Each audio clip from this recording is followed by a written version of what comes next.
Alright, hello, welcome back. My name is Goonsack Steve, and today we have a very special piece, one of the holy grails of life-size busts, and arguably the holy grail of alien collectibles.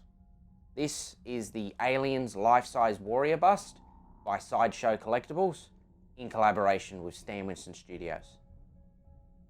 This bust is insanely sought after, not only just due to its accuracy, as it comes directly from the movie molds, but due to the history of the piece.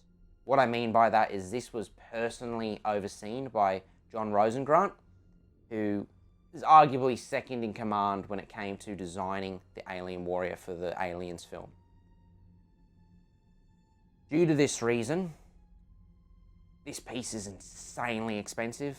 Like, I paid thousands upon thousands upon thousands of dollars to get this piece, and that was even channeling through friends. What we're going to do today is the normal look at the box, check that out, and then we'll move into a closer look at the statue.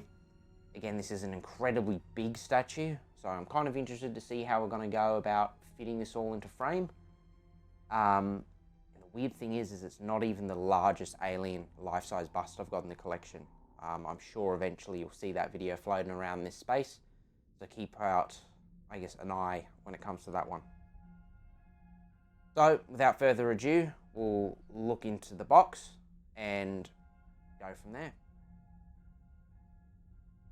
Alrighty guys, here we have the box. As previously hinted at, nothing really that special about it, full stop. I'd actually rate this on the lower end of the spectrum when it comes to the boxes I've encountered in my time collecting. Pretty much only bested by the shitty Cool Props boxes that you sometimes get, which are literally just the shipper. Some of those are absolutely terrible. But on this, you've got pretty much the Warriors Hive on LV426. Some of the Colonial Marines there with a dropship up in the top right. And then really just a photo of the bust itself on the bottom right with some text of, I guess, a species profile. Very, very plain. So plain, in fact, it's not even worth giving you a 360 view. Literally, this is all that's on the box, is what you see right here. So, since there's not much to talk about here, let's get to the actual meat and potatoes and get right into the review, shall we? Alrighty.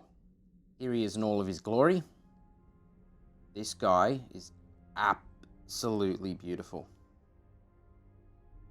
What I'll do, I'll move in to get a closer sort of look at the paint apps.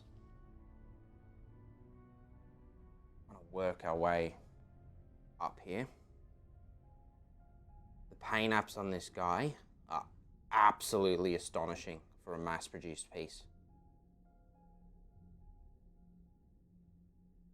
There are so many different shades of airbrushing. All up the, I guess it technically isn't a dome, but I guess the headpiece of the Alien Warrior. Travels all the way along the back and kind of just fades into this nice navy black sort of colour. See there? This is pretty much prevalent all over the piece. As you can see here, dorsal fins, or the snorkel tubes, whatever you want to call them, are insanely detailed.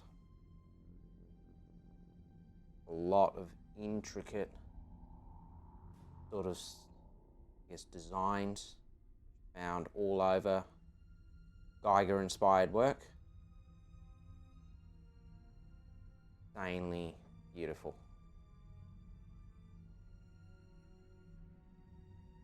So as we come to the face here, I want to get a bit of a closer look at the mouth area of this guy.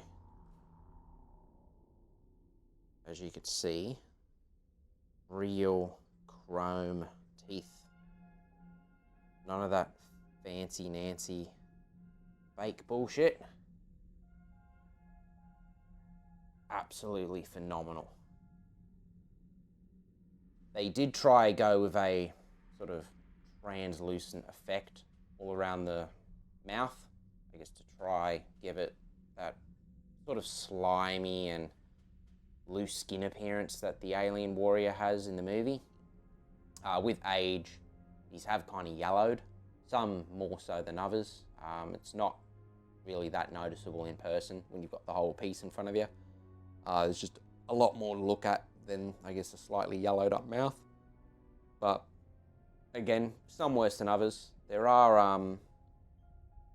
I guess, people out there that have gotten this repainted.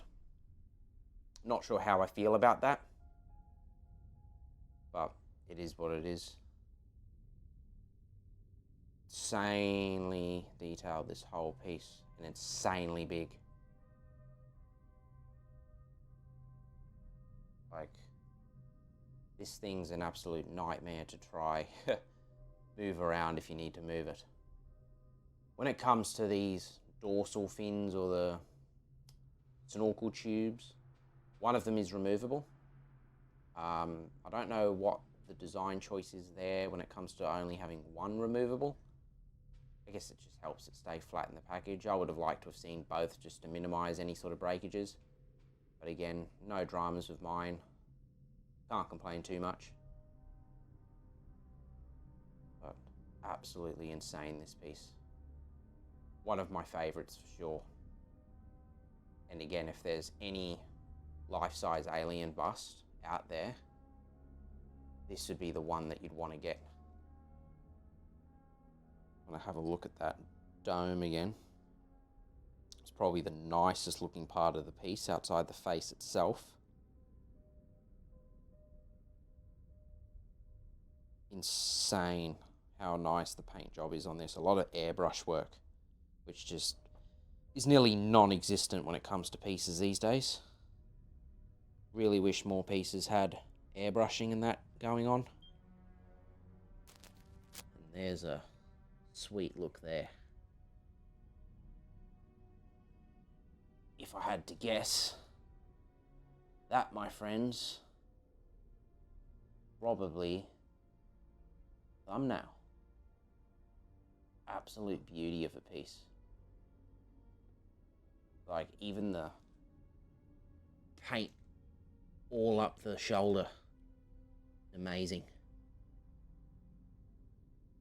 When it comes to the paint, not 100% film accurate. Kind of rides the line between that blue that you see a lot of, I guess, pieces like Sideshow and Cool Props toy with, and I guess the browns that are in the movie. You can see here kind of on the, I guess, front area of the head, that kind of gets more towards a, I guess, fogged out blue, and the sides of him are more of that film accurate browns and greys mixed together. So it definitely teeters the line between both, more so towards film accurate, but does have those shades of blue, nowhere near as severe as pieces out there. Again, Cool Props, I think, absolutely gross with how much blue they add to that piece, but each to their own. Some people like it. I've never been a fan of the Cool Props alien pieces. Just paint job's too bad on them and all that sort of stuff. Whereas stuff like this and custom bust, you can get some absolute awesome things. And on top of that, they all have chrome teeth, where I believe the Cool Props are just kind of coated, not actually properly dipped. Even the inner mouth, inner tongue, chrome plated, which is awesome.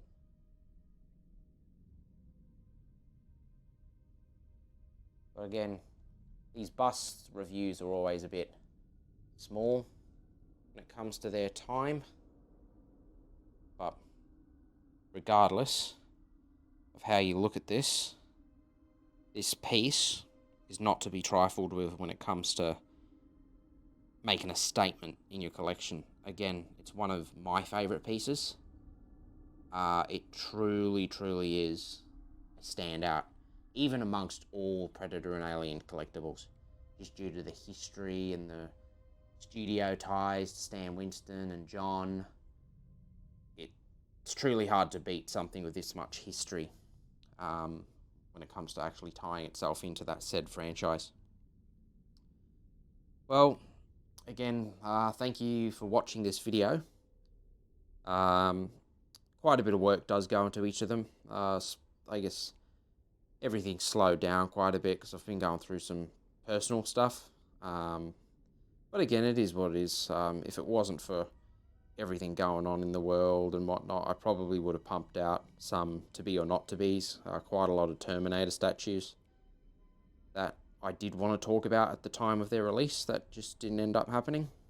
But if they're interested, I might still make, I guess, talk videos about them. But regardless, thank you all for watching. Please consider giving us a thumbs up and subscribing and all that nonsense. And without further ado, I guess I'll see you in the next one. Adios.